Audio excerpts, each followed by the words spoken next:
Good morning, student. Welcome back to online classes.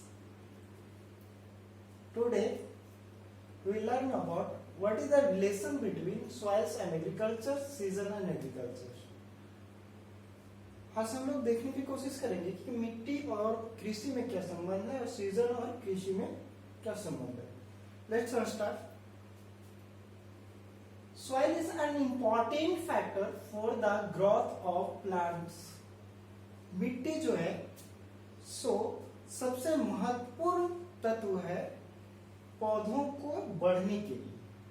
A crop grow well in one kind of soil but poorly in another. Like एक पौधे के लिए एक मिट्टी उपयुक्त हो सकती है मगर वही मिट्टी दूसरे पौधे के लिए अनुपयुक्त तो हो सकती है, मतलब उसके लिए उतना इम्पोर्टेंट नहीं होगा जितने के लिए एक मिट्टी हो सकती है. दैट मीन्स कहने का मतलब ये हुआ कि डिफरेंट काइंड के प्लांट्स को डिफरेंट काइंड की मिट्टियां चाहिए. The soil is dependent on the growth of plant in different kind of plant और different kinds of soil. Like rice and jute better grow better in loamy and clay soils. Why? Which hold plenty of water. Rice और jute जो है Lumi soil में बहुत अच्छे से उगते हैं. ऐसा क्यों? क्योंकि राइस और जूट को दोनों को ज्यादा पानी की जरूरत होती है और ये जो मिट्टी है लूमी और क्ले सॉइल ये दोनों बहुत ज्यादा पानी को होल्ड करती है. Second, wheat plants grow better in alluvial soil rich in humus. जो वीट प्लांट्स है, जो गेहूं के पौधे हैं, वो एलुवियल सॉइल में बहुत अच्छे से उगते हैं. इसका भी रीजन ये है कि इसमें ह्यूमस की मात्रा ज्यादा होती है और इस मिट्टी को ह्यूमस की आवश्यकता ज्यादा पड़ती है. Cotton grow best in the black soil. Cotton जो है मिट्टी जो कॉटन जो है वो ब्लैक सॉइल में सबसे अच्छा उत्पादन होता है और इसको cotton grow in best in black soil. इसलिए कभी कभी ब्लैक सॉइल को कॉटन सॉइल के नाम से भी जाना जाता है. ज्वार एंड बाजरा सैंडी सॉइल.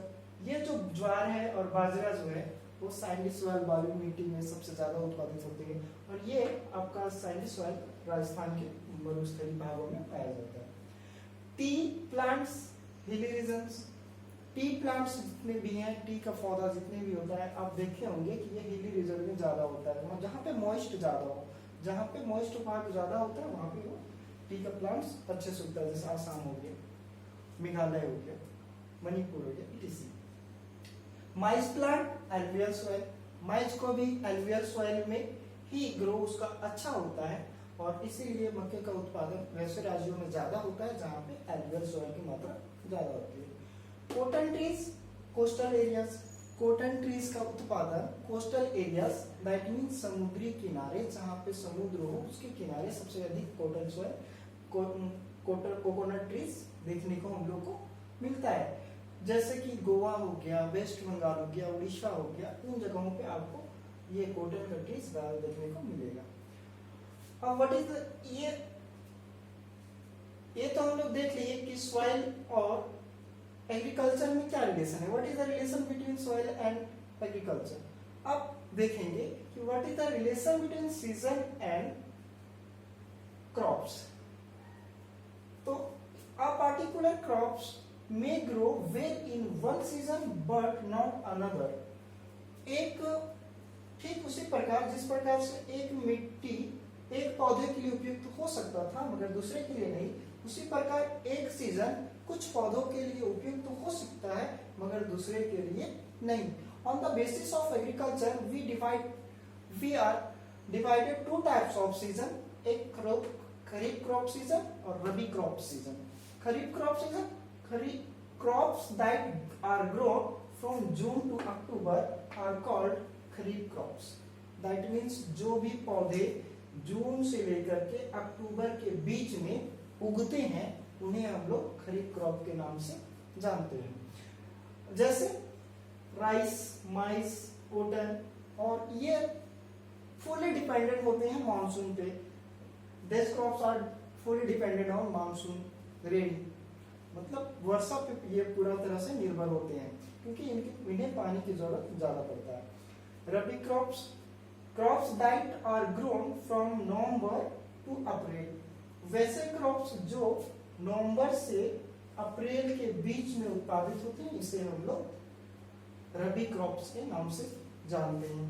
और इसमें वीट और ग्राम, पी मतलब गेहूं हो गया, चना हो गया या मटर हो गया, ऐसे पौधे जो है रबी क्रॉप्स में उगते हैं। क्यों? क्योंकि इनको जो है ज्यादा पानी की जरूरत नहीं होती। तो इस प्रकार हम लोग देखें कि soils and seasons are very important for the agriculture, और on the basis of agriculture on the basis of growing of plants we are divided two types of seasons, kharif crop seasons, rabi crop season. Thank you. आज के लिए बस इतना ही, मिलते हैं next video के साथ।